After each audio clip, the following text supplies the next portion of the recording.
Welcome to the High Agency Podcast with your host, Noah Ravoy. Today, we're going to be talking with Coach Ingri. She is a specialist at women's health, fitness, and teaching women how to respect their hormonal cycles. Welcome, Ingri. It's great to have you here. Hi, thank you, Noah. Thank you so much for inviting me. It's a pleasure to be here. Yeah, I've been wanting to have you on the show for a while because I noticed that you actually have some really good insights and into something which almost no men, and by the way, if you're a man watching this, there will be things that you can learn as well if you plan to have women in your life. If not, maybe you find something else. But if you're going to have women in your life, this should have some interest to you. And definitely for women, it's going to have a lot of interest because you actually brought up some really good points. And as a coach, one of the things I ask women is about their hormonal cycles and if they're working properly to help to diagnose whether maybe they're not depressed, maybe they have hormonal imbalances, and we work from there. And you actually came up with some really good insights, and it was just clicking and helping me to understand what some of my clients are going through. And I really appreciated those Twitter posts that you've got. It's you have one of the most informative Twitter feeds on women's health that I found on Twitter yet. It's an underexplored area. 99% of fitness feeds are for men. Yeah. It's like basically exclusively for men. And you're one of the only ones that's really for women that actually is not just, pictures, basically. Yeah. You actually have real information. Yeah, thank you. Thank you. It's such high praise. I really appreciate those words. I have noticed that I'm one of the few women in fitness that really, really dives deep into women's health and not just weightlifting because, I'm a woman who's been hanging with the boys for a long time. And it's just no matter what I squat, it will never be as impressive as somebody squatting 400 or 500 pounds. Like it's just, it's not, but I do have a lot of information about how women can get fitter and stronger and live in harmony with their own natural cycles and have that reflect in both their work and their workout and how they interact with people. And one of the main reasons why I'm so passionate about this, was my experience in special operations while I was serving in the United States Navy. I was a special operations candidate, and I just 2.5 years of just running my body into the ground 6 days a week and doing extremely stressful recovery programs like ice baths and sports massage and all the things that they tell you to do. My body just broke down one day, and I literally I went from being able to do 9 pull-ups 1 week to 1. I went from doing 54 push-ups in 2 minutes to doing 7. And I couldn't even run. And I was averaging 10 miles, a run 3 days a week. So I completely broke down. And then a couple years later, I started getting into postpartum fitness. My mom was at OBGYN. I'm actually the 4th generation of somebody who specializes in women's health in a very medically oriented way, very scientific way. But I decided to do the happy part and get out of medicine and do physical training. So that's where my background comes from. And I just have so much.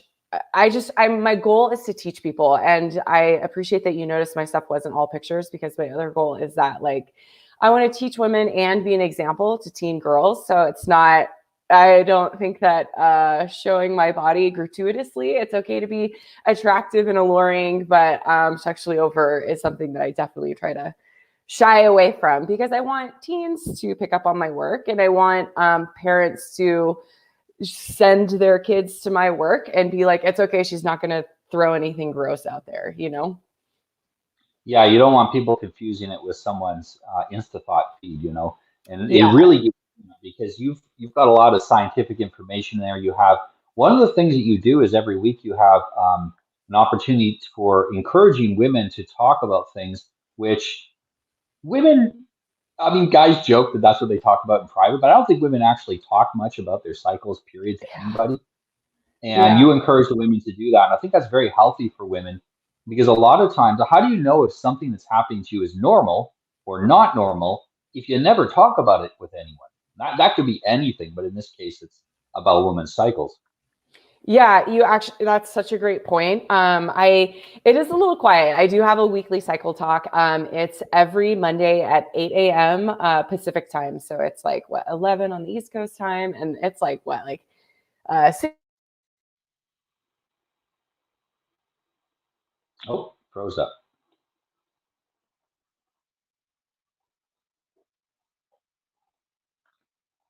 Hopefully we'll get you back in a second. You there? Yeah, you just froze up for a second. There we go. No Okay. problem. So yeah, I do give an opportunity. We have cycle talk every week, and I just do 3 questions related to cycle syncing or your period. I mean, not just menses. Menses is the period, but just like talking about how cycle syncing and troubleshooting in everyday life. So like, how do you prepare for the ovulation phase? How do you prepare for like getting your period and stuff like that? And what I'm discovering is much like what you have discovered is that a lot of women, A, they don't track, and B, they think that their period is their period. It's those couple of days that you bleed, those 2 to 5 days that you bleed, right?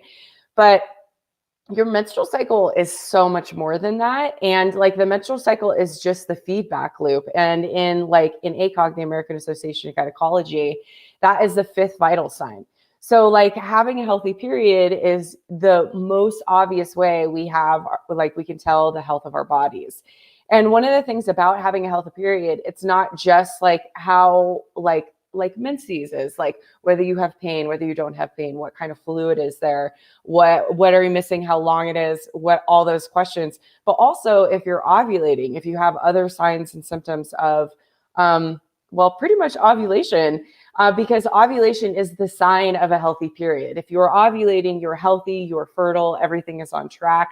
The menses is just the very obvious sign of sort of like what's going on and what's happening.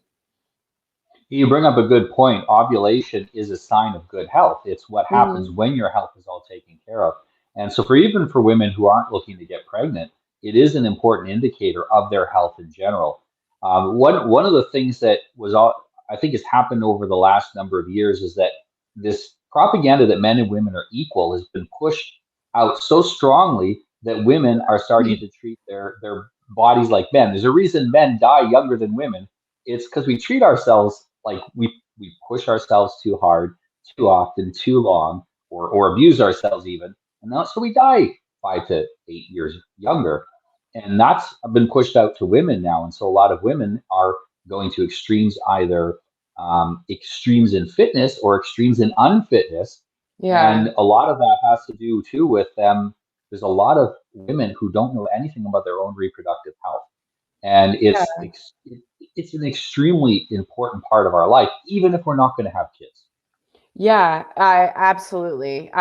Like, women do need to know the signs of ovulation. They need to know all about the menstrual cycle, like all 4 phases, not just menses. But you also bring up a good If point. if a You also, man wasn't getting, I just want to say one thing: if a man Mhm. wasn't getting erections, he would go to his doctor almost immediately. Yeah, That happens a few days in a row, and he's gonna be like, "Oh my God, what's going on? I'm Bring Doc to the broken. doctor." Yeah. Yeah, Yeah. a woman might not be ovulating and not even know it. Yeah, absolutely. Because she wasn't like in 5th grade. I still remember our 5th grade health class like very well because it's so like traumatic and important and everything. And also we had a boy walk in like right when the teacher was holding up a tampon. So everybody was like, oh, but I just remember it because like, and I remember it because it was a big talk, but also like now that I'm older, I remember I was like, they didn't talk about any of this stuff. All they talk was like, you're going to bleed once a month. Like there's tampons and pads and like, that's about it. And like, honestly, that was it. And that's like, literally, it's like this tiniest wedge of like what's going on in the body. And you mentioned the difference between men and women, and I'm all about, like, I'm absolutely like I'm a like I was in the military and I work for myself, and I'm all about like strong, powerful women and like them doing what they want and like pursuing their dreams. But we can't deny biology, which is that women have special biological needs, and it's okay to do that. And when you learn how to harness that power, you have better endurance. You can become stronger. You're more aware of your body. You're more aware of your limitations, what you can give, what you can take, all those good things, right? And I have worked with women that like they work in male dominated fields and they like push, and they're trying to keep up with the guys and they end up even losing their periods after a while. And I'm just like, I mean, that's not good. Like, that's not good. Professional athletes do that. But like, if you know anything about professional athletes, you know that they are not the pillar of health. They're the pillar of performance. And like, that's why athletes peak for a competition and then they treat their body with kindness and respect during the other times and in between, right? We need these ups and downs, like, because we can't just be operating at peak. And when women do that, they have serious health issues. And it usually the first thing to go is women tend to internalize our stress, right? So they tend to get more autoimmune disorders, and then that'll turn into a menstrual issue very, very quickly. And so like, that's one of the things that happens is that like there's menstrual issues and you get autoimmune disorders because they internalize their stress. Guys can kind of like blow up, lift weights, yell, punch somebody, it'll be fine, you know? Like they understand it's under stress. It's just like the steam needs to be let out of the jar a little bit. But women they can't really do that because of the perception of women. Like if you are assertive, you're aggressive, right? And the other thing is like, that's not necessarily the way that we let off steam. So yeah. Yeah, I wrote an article a while back where I talked about women in agency, and I said that there are women that can perform at very high levels with men. The problem is for a lot of them, it greatly increases their cortisol, which is also a hormone. It decreases estrogen and increases testosterone, and they end up with kind of an apple shape from that because they don't respond to testosterone exactly the same way men do. And cortisol is supposed to spike in the morning to wake you up. You know, I sometimes I'll be asleep and then whoa, I wake up like I got a shot of adrenaline or something, and that's my cortisol waking me up in the morning. But that needs to drop off during the rest of the day. Mm-hmm. If you're running this high cortisol at night, I've had women that have been in this position where they've been competing against men in corporate jobs, and they can't sleep at night. Now that they can't sleep at night, that's a big part of how women recover. We all recover through sleep, but women need almost an hour more sleep a day than men on average. And so they're not. My husband can tell you that that's completely true. Yeah. They're outputting pretty close to what the men are. They're not recovering like the men are, and that is not a sustainable cycle. And they go around in that merry-go-round, and somewhere between 30 and 40, they burn out. Yeah. And it's really a sad thing to see because you see it's the healthiest, strongest ones that make it closest to 40. But at some point, there's always a burnout there. And it's usually comes with uncontrolled emotions and other things. And I think that it's not fair. It's the one thing, if a woman wants to pursue that course, she needs to do it with full knowledge of what she's getting into. Yes. Not being told, oh, you can do that. That's fine. That'll work out great. Everything is great. Go and do that. Yeah. Go be a good economic producing unit. Take the pill from 16 to 60, and don't have an actual menses, and then you can make a lot more tax money coming in, and you can help a business flourish. If they're going to be put in those places, they need to have true knowledge of what's going on. And I don't think most women actually realize what they're doing to themselves because we, not you and me, but society's been lying to women about the effects of these type of lifestyles. Yeah, totally. And I work a lot with women who are in like high pressure, high stress situations. And I try to get them to recognize their cycle, but also draw boundaries. They need to draw boundaries around themselves and around their work life. And we have and especially like in America, and like you live in Portugal now, so you really know the difference. Like I saw this meme that was like the European away message is like, hey, I'm vacationing until the beginning of September. Email me then or contact Tim at the other department. And it's like the American vacation responder, which is like, hi, I've had kidney stones. I'm in for surgery. I'll be in the hospital for 2 hours, but I'll be totally reachable by phone if need me. And it's like, and it's this like we put in, especially in America, we put productivity with morality. And as like America's always been a beacon on a hill, even now with our trials and tribulations, like they're still copying our culture in Europe and in other less developed part of the world. And like one of the things that like happens is like these women, they just try to like keep going, keep up. And like one of the great things about having a woman on your team is like, dude, she'll outwork a lot of guys. Like she absolutely will. She's like, she has something to prove. She knows people are looking at her. She has something to prove. She knows that she's got to work super hard. She wants this job. She knows that she's one of the few women. And because she's like somebody who's sort of an outlier, she thinks that there's like a very big scarcity mindset. And like, I was going to say like Americans kind of have that with work very much. It's like a scarcity mind. Like you got to do what the employer does. You have to, it's like a little bit of a slave mentality. Like, no, I have to because they asked me, blah, blah. And I was like, you have agency. Everybody has agency in their life. And so one of the huge things that I teach with these really productive women is like, I throw a couple books at them about like how to like delegate, how to organize their work. I don't know if you've read Cal Newport's Deep Work, but Cal Newport's Deep Work. Recommended. Yeah, super recommended. It's up there with like it was as profound on my work life as like I was one of those first people to read Tim Ferriss's 4-Hour Work Week in like 2009, and I was like, oh my god, like it like totally changed my mind about how I thought like people made a living, and as it did for so many people because we had the entrepreneurial boom right after that, right? So I throw at them like a couple of books and like a couple of resources to like get them to draw boundaries around their work and their time, and like being able to be like to be able to organize projects. So it's like, I know when I'm ovulating, I'm going to be the most social. I'm going to be the most passive. If I have to create something, or if I have to network, or if I have to do podcasts, or if I have to do this, that's when I'm going to do it. I'm best set up for creative work and like really like just like being the ox in front of them, like the plow, right?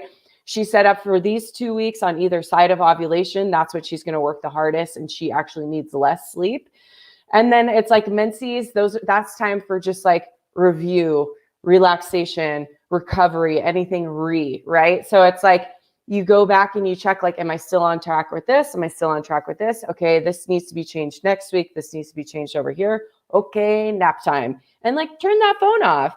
Because like, honestly, unless you're a doctor and saving lives, like none of this is an emergency. And like, that is a really hard thing for people to realize, but that's the kind of like internal agency. That's the thought process that you need to like hold on to in order to be highly successful and highly productive as a woman. And it honestly, on the outside, it won't look too different, except you being like, sorry, dude, I'm not covering that today. You know what I mean? And that's it. And that's all you have to say. So. Yeah, what you mentioned about boundaries is extremely important. Generally, if we have a woman that we perceive as being mature, it's because she's good at setting boundaries, and maturity and agency have a lot of overlap. Agency covers more than that, but it does cover that to a large extent. And that ability to say no, that comes from, for men, it's disagreeableness. We say no just because. I don't know what you're going to ask. I'm going to say no, and then you're going to have to convince me. And then I go, yeah, probably I'll do it. Yeah. I love that. Yeah. And I'm gonna demand something reciprocal for it. Okay. Yeah. Now I've been told by people who hire a lot of women that they like to hire women because they don't say no, and they have poor boundaries generally, and they are too agreeable and too nice to get angry when you're pushing them too hard and abusing them. Yeah. And they won't ask for a raise. Yes, that's it. Yeah. Yeah. Like guys are literally going, last week I'm doing 30% more work this week. Yeah. I want 30% raise. 100%. Yeah. 100%. Yeah. And women are like, oh, I did 30% more work this week. I hope the boss is happy. Yeah. I hope they notice how hard I was in the trenches and they just give me more money because I'm such a good worker. I tell women all the time, I'm like, listen, your reward for good work is more work. Like, you need to ask to be compensated. You need to ask. And it's not, and they're like, oh, I don't want to be a bitch. And it's like, you need to negotiate on your behalf. Like, if you're going to be here, you have to be able, and you want a long career and you want to be healthy, you have to learn how to advocate for yourself. Like, that's it. Like, you don't see, like, the guy who runs a company is not saying yes to every project that gets thrown his way. That's ridiculous. Well, and it's not just negotiating for more money, it's negotiating for quality of work, or quality of life. And for a lot of women, that's something that if they negotiate for quality of life, they're almost shamed for doing it. You didn't take that raise? what's wrong with you? You could have took that raise and you could have gone from like 60 to 80 hours a week of work. Why Yeah. did you not do that? And I wouldn't even shame a guy for not taking that kind of a situation, because there's a point where more money really isn't making your life better, and what you need is more Yeah. time. You need more interesting projects or whatever. But for women, it's almost as if they're being pushed into a toxic masculinity role. All the stuff all the memes that we say is not positive about men, the cutthroatness, the unfair way of competing, where you're not, competing in the cooperative competition that actually does build out the whole organization, and the, money first, and the hard nose, and the anger and all that stuff. Women Yeah. are That's held out as a model for women. And you'll notice this with almost every movie on TV when they have a powerful woman executive. They basically wrote a part for a man and then Yeah. gender swapped. Yeah. Yeah. She's not a female She's leader at never all. operating from a female. Yeah, she's never operating from a Yeah. female perspective. And female leaders lead from successfully lead from a female perspective, because if Yeah. they try to lead from a male perspective, it burns them out and it's incongruent. Yeah. People, Yeah. people will find it off-putting. And you mentioned this earlier, if you're assertive, there's ways for women to be very assertive and still maintain femininity. Hmm. And actually, men are more likely to listen to that than even another man, because we Yeah. do have an inbuilt need, or need a strong desire to please women who are pleasing. So a Yeah. woman who understands how to say things in a nice way, men will like try to figure out. I think I tweeted this today, that oftentimes women don't know exactly what they want, like the end result. But if they Hmm. know their needs, they can share their needs with their partner, and then he has to go out and figure out the best way to solve that problem. It's not something she can solve herself.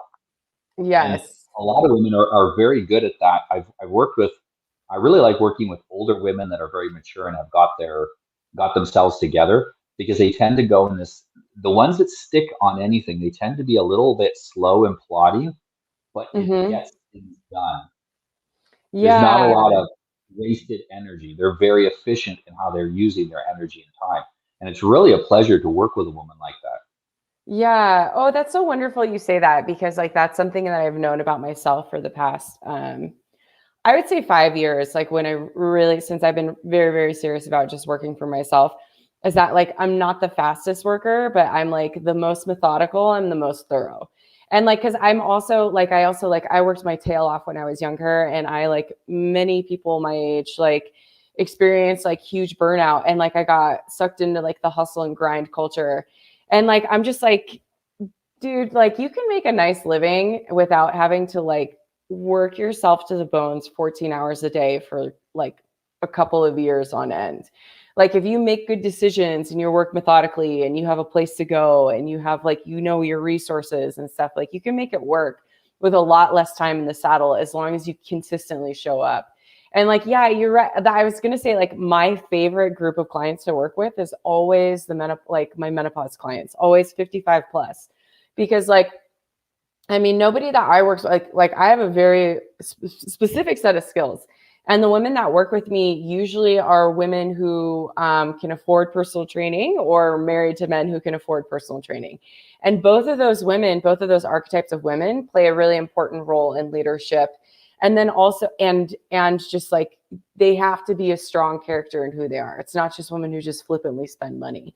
And I love it because like I learn a lot. I learn so much wisdom from them, and I love hearing them talk. And they, they've cultivated like being a lady. And that's something that like, I was never like much of a lady. I was always like a tomboy, and just, I have a much more raw personality. And growing up and like learning to be more polished has been like, it's a big feat for me. But it's also something I very much admire in women, and especially older women. And it's like, and unfortunately, we just don't have those places. Like we don't have finishing school anymore. We don't have, those things are seen as like old hat. And like, dude, I think everybody needs finishing school. My husband went to 3 years of cotillion, and he was a hellion when he was a teenager, but he went to 3 years of cotillion, and now he's a really well-respected chiropractor. And like being married to him is like being married to the mayor. Like everybody's like, oh, hi, like, how are you doing? Like, oh, like, you know, like, oh, I baked this for you. I have this for you coming into the restaurant, you know, and it's because he's so polished and he's polite and he listens and he's cultivated being a gentleman. And it's the same thing with powerful women, older, powerful women who have cultivated being a lady. And being a lady, a huge part of that is boundaries and being able to say yes here, no here, and also being able to like fill your cup with what, the things that make you feel loved and the things that make you feel like a woman and make you feel like you're thoroughly enjoying your life, you know? That's an interesting point. It's doing what you can to make yourself happy. And I think this is one of the things difference between men and women is I've tweeted a few times about how men don't really need to be happy. We're almost better for like a little Yeah. mix of angry and Yeah. and like a little angry and a little nervous, and that Yeah. makes us A little feel grumpy and much better. determined is like a good mix Yeah, a for a little man. grumpy, a little hungry, and a little angry. And when we Yeah. go out there and get stuff done, like if I want to give a speech, I skip a meal or two before the speech, so I'm like ripping hungry when I go up there. I time it so that I got the peak of hunger, and that just like it fires you up. So when you go out to speak, you're speaking with fire because you just want to eat somebody. Um, that's great, and because men flourish under conditions of suffering, Yeah. women tend to flourish under conditions of safety, security, and comfort. And even what I do, the agency course training, a lot of it for men is about getting them used to discomfort. Interestingly, I've had to do the opposite with women and get them used to comfort. So whereas I'm Oh, telling the men wow. to go take an ice bath and a cold shower, I'm telling the women to go take a warm bath and take like a bubble bath and some candles and stuff and take care of themselves. Surprisingly, most women are not really taking very good care of themselves, Yeah. and pushing them to do that, it's not just a physical thing. When you're taking care of your body, your mind aligns as well. And you start to come to realizations about things you need to change, things you need to do, how you want to live. With men, it's the opposite. Like we're in that cold shower and that water hits us in the back of the neck and we think we're going to die because that's what your brain tells you if cold water hits you in the back of the neck. Yeah. And we're like controlling our desire to die. And afterwards we're like, we think to ourselves, I didn't die from that. It was really uncomfortable, but I didn't die. There's probably a lot of other things that are really uncomfortable in life that I need to do that won't kill me. And then, Yeah. we go off from there. It works very differently for men and women under what conditions they flourish. And they're complementary conditions. Historically, women were in the community, in the village where they'd be protected, and men had to go out into the dangerous world and Mhm. grab resources and protect people and stuff like that. So we had to flourish under conditions of suffering. And I think it's difficult for a lot of women to realize that it's okay to take a nap. It's okay Yeah. to have a long bath and Yeah. relax. It's okay to like take a day off work and just walk around and look at the sunshine and enjoy yourself. And yeah, some of these things can be good for guys as well. But women, this needs to be a part of their life. It needs to be a habit. I've helped a lot of mothers who are 30, 10 out of 10, always a mother, 100% of the time. Like kids need something, they're all over it. House needs something, they're all over it. They spend zero time on themselves. Yeah. And the kids get to about 10 or 11, the oldest get to about 10 or 11, that's when they start burning out because a decade of that, you're getting burned out. And it's not Oh, good for the yeah. kids because they never grow up. Yeah, yeah, absolutely. I actually read this very interesting article called uh, I read it a couple years ago as a long form article, and it was about the Japanese rent-a-family culture, like the Japanese rent-a-family business. And if anybody hasn't heard about this is a wild story, and it's people who like this guy got married and he rented parents even through his courtship with this woman he was like, oh yeah, my parents yeah, here they are. His parents had died tragically in an accident like years before, and instead of like bringing not necessarily shame, but just like feelings of like sadness and morose to like this very lovely courtship, he decided to rent a couple of parents and they were like, oh yeah, these are my parents. It's like, okay. Anyway, they get married and he ended up having to rent his parents, the same parents again, and like a whole extended family to sit there. And everybody had a wonderful time. And then after the honeymoon, they came home and be like, hey, hon, I have to tell you the truth. Like, actually, I'm an orphan, blah, blah, blah, blah. Like, those weren't my real parents. That wasn't my family. I rented all those people. And she thanked him because he saved face at the wedding because nobody was brought down by this very tragic story that she married an orphan and he has no family, So, but it's also instances where people like this guy, he is estranged from his wife and his daughter. So once a week he rents the same like mother figure and daughter figure to come and have dinner with him. But there was this other woman who rented like a boyfriend and rented and nothing romantic or sexual or anything, but just somebody to like tell her she's pretty and go shopping with her and like all this stuff, right? And one of the things that she said that really stood out to me, because I had been working with new mothers for a while and I noticed this pattern as well, was because she became a mother to everybody who was in her house. She even became a mother to her husband, and like that, like the roles, she's the mother of the home. She like takes care of everybody. That's fine.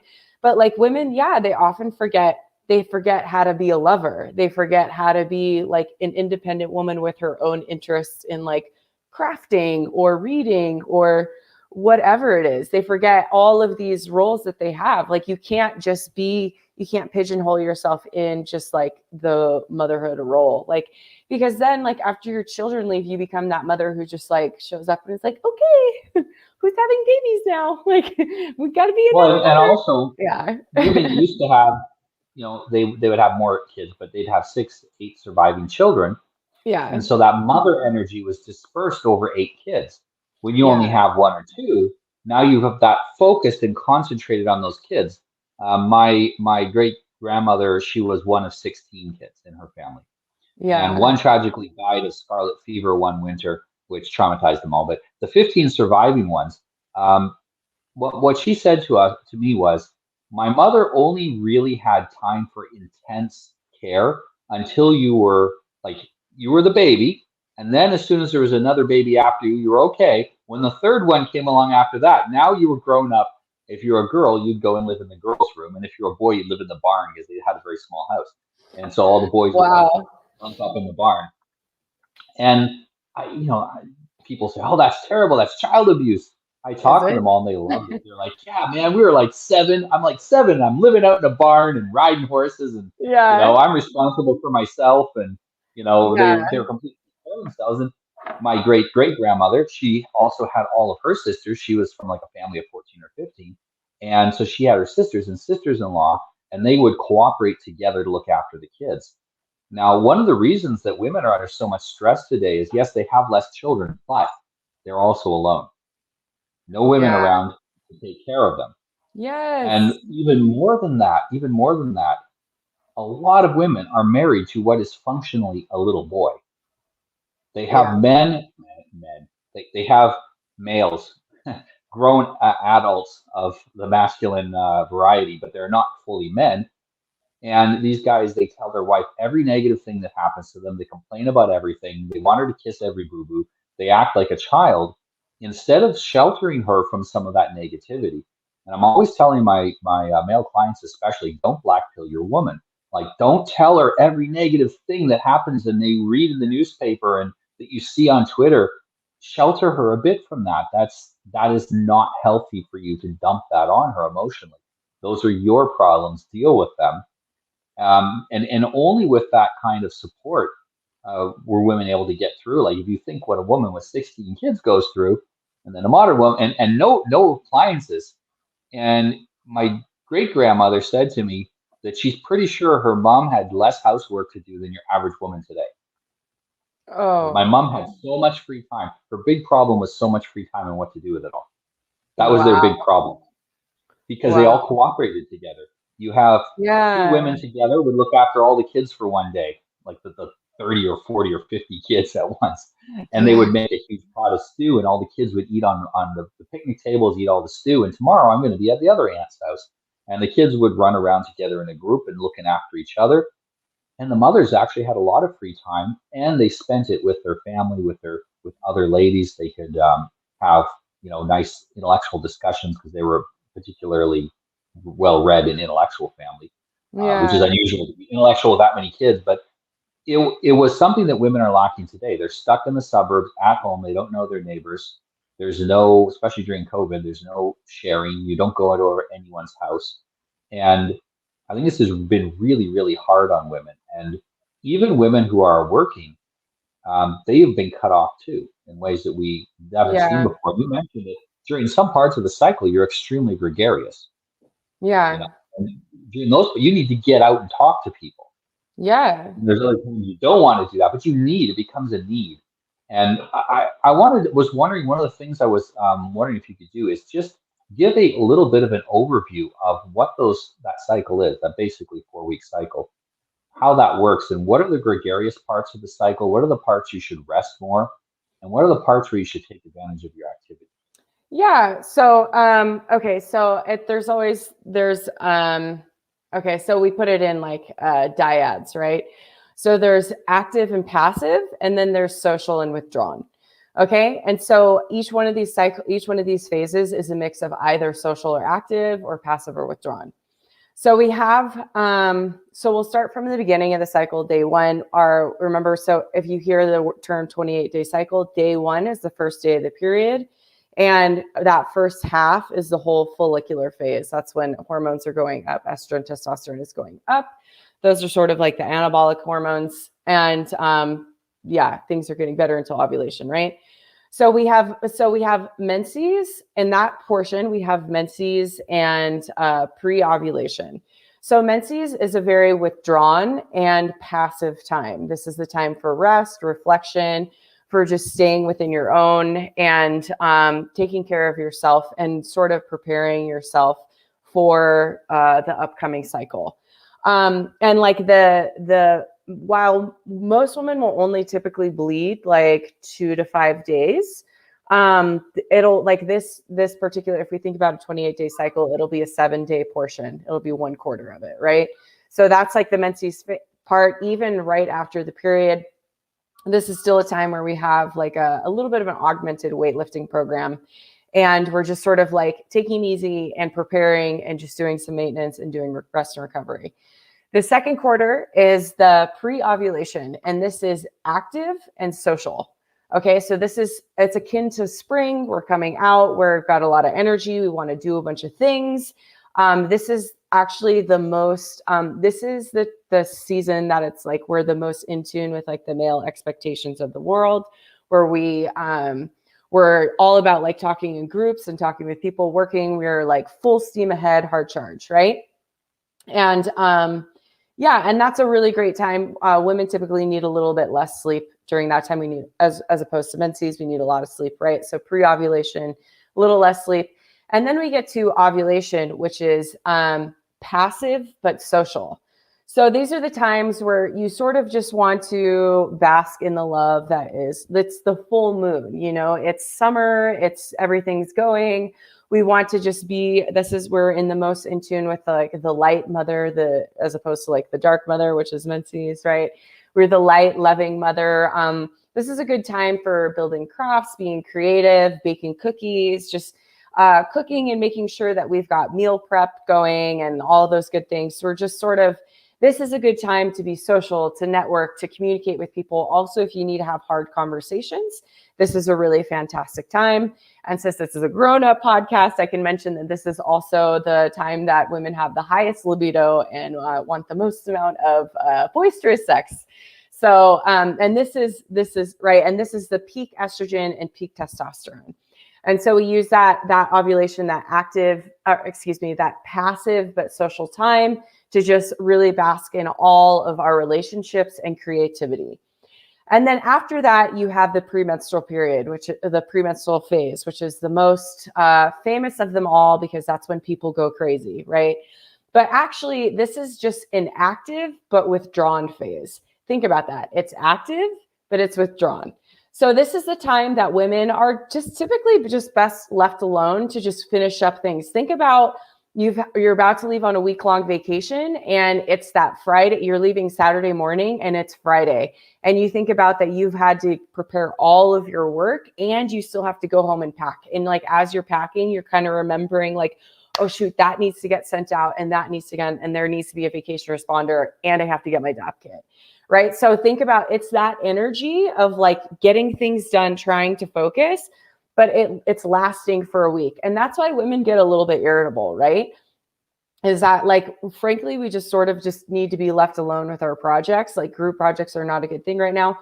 You're also not going to be, if somebody comes to you with a problem, you're not going to be as like receptive and empathetic and understanding versus like ovulation and pre-ovulation when you're social and you're like open to like group projects and listening to people, right? And so bam, we go back to the premenstrual, and that's the time that, and then later on in the premenstrual, that's the time that people usually get symptoms, physical symptoms of PMS, like pain and cramps. But actually it doesn't have to be that way, because when you work in tune with your cycle and you're exercising and you're eating a healthy diet, like your period should actually be relatively painless, besides like the 1 or 2 hours of cramps right before your period when your uterus is just trying to shed the lining. So, yeah. Yeah, that's fantastic explanation, and I think it's good too that what you mentioned at the end is that you can you may have some pain, but you can suffer a lot less if you know and you understand. I think most Yeah. things in life are like that. Yeah. There's a lot of needless suffering in the world, mostly because people don't know the things their ancestors knew. You know, Yeah. most primitive cultures, women, because if you live in a group, you tend to sync up. All of this stuff was well planned out. They would have a The red special tent. house for them. Yeah, you go relax in there for a Yeah. week. Talk It's about that week women's for you to stuff. relax. Yeah. Yeah, talk about women's stuff. Mostly just don't kill us while you're in there. Yeah. Go in there Yeah. so that we don't fight. You know, Yeah. And and imagine. that was wise.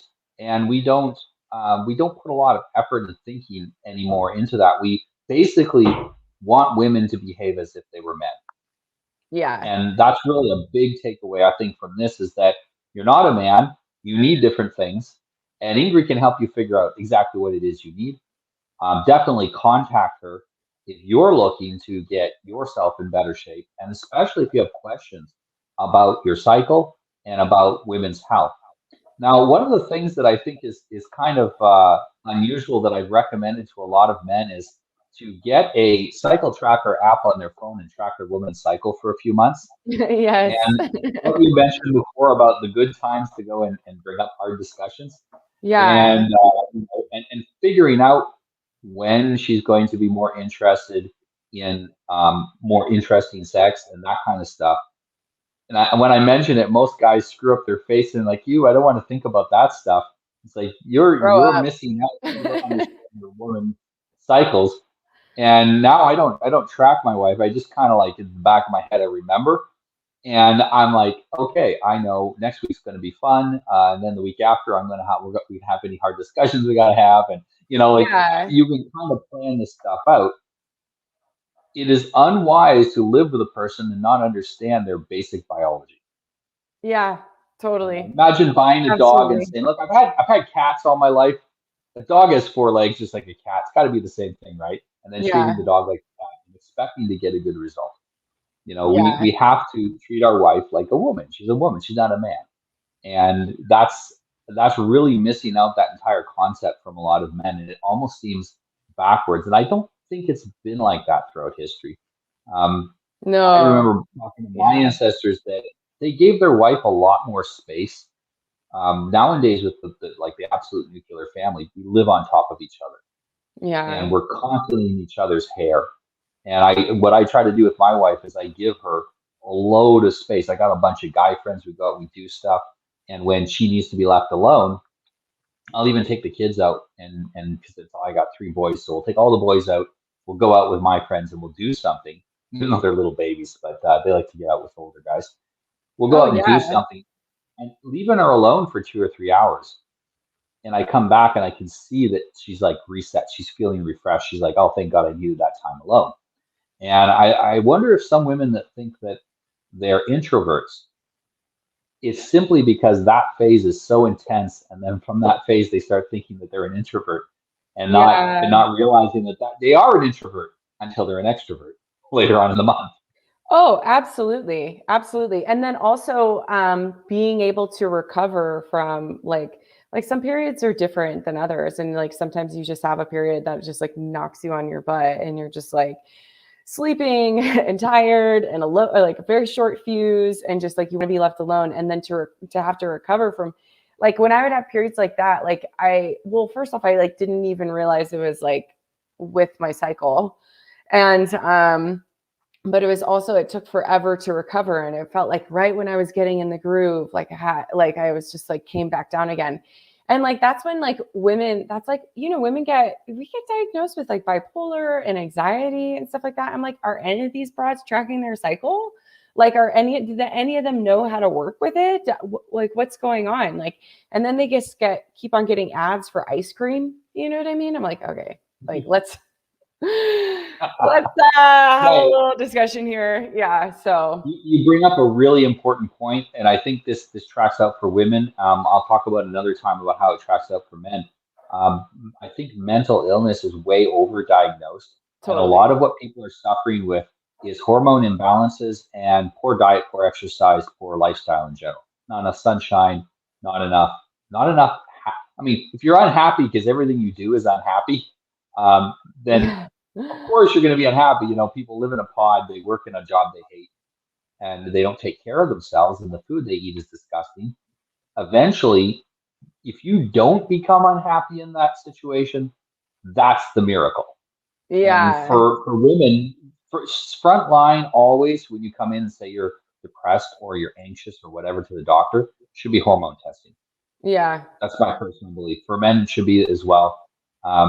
You might not be depressed. You might just have low testosterone. You might not be depressed. Your hormones just might be out of whack. You might not be anxious. You might just have too much cortisol, and Yeah. your thyroid's running overclocked. Because Yeah. I, now you please correct me if I'm wrong on this, but I'm pretty sure that even thyroid hormones adjust throughout a woman's cycle as well. It's not just testosterone and estrogen. I think that there's a Yeah. flow of the thyroid as well.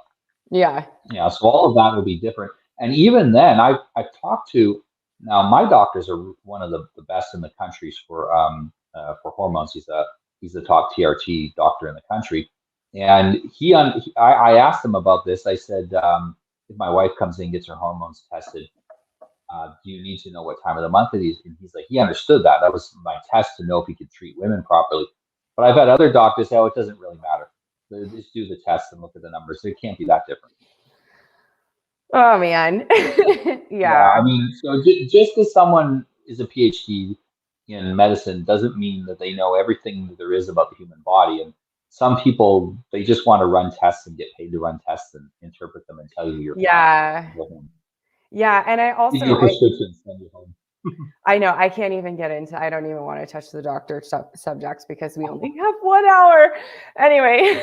But no, I was going to say that I also like with this mental illness diagnosis, you're absolutely correct. We get overdiagnosed, but also I feel as though Americans are just obsessed with being sick because that's the only way they can get out of this ridiculous work schedule that we have made up for ourselves in America. It goes back to like taking boundaries and negotiating for free time, negotiating for time off, negotiating for work from home instead of pay. I think it's all connected. The only way that you can get any leeway is to be like, no, I'm sick. And it's like, okay, like, what if you just need Fridays off like twice a month? Like, what if that'll I, fix I, everything? I need like a long vacation. I'm Yeah. chronically ill.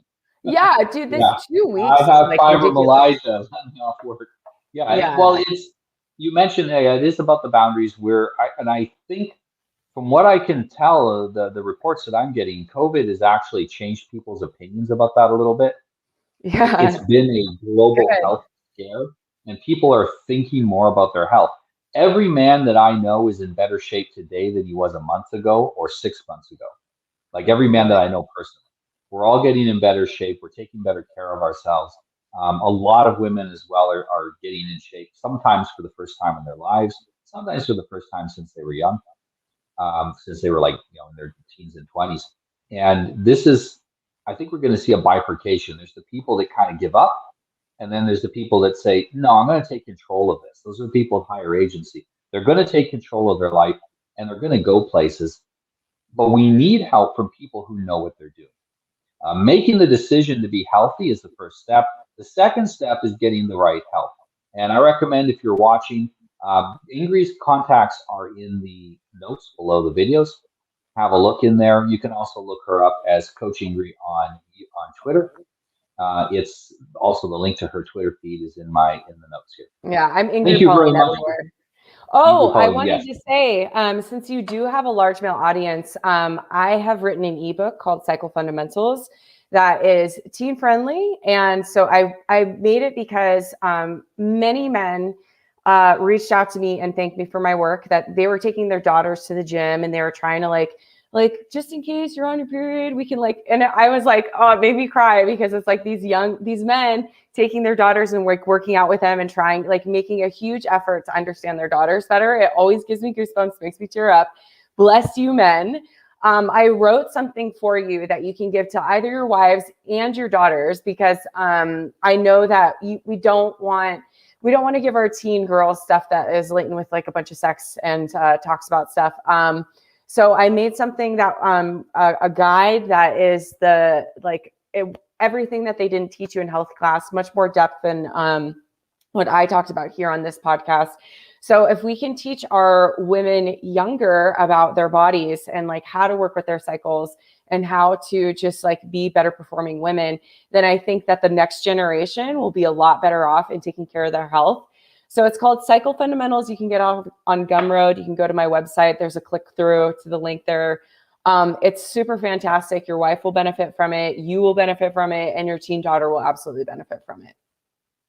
Excellent. Thank you so much for joining me today, Ingri. It's been great. And I really recommend, if you're watching this, go check it out. If you're a man and you don't understand anything about how your wife or your daughter's biology functions, that's a problem. You need to figure this out, because just like she needs to understand some things about you, you need to understand the basics of her as well. Thank you very much, and looking forward to perhaps meeting you one day in person. Yeah, have a good day. So. Yeah, thank you. Yeah. You too. Take care. Bye. Thank you for watching our video, and I hope it inspired you to take action in your life. Please subscribe to our channel and like this video to get more agency building content. The real secret sauce is in our newsletter. Click on the link in the video description below to sign up. I promise I won't flood your inbox, and anything that we do send you will be of high value.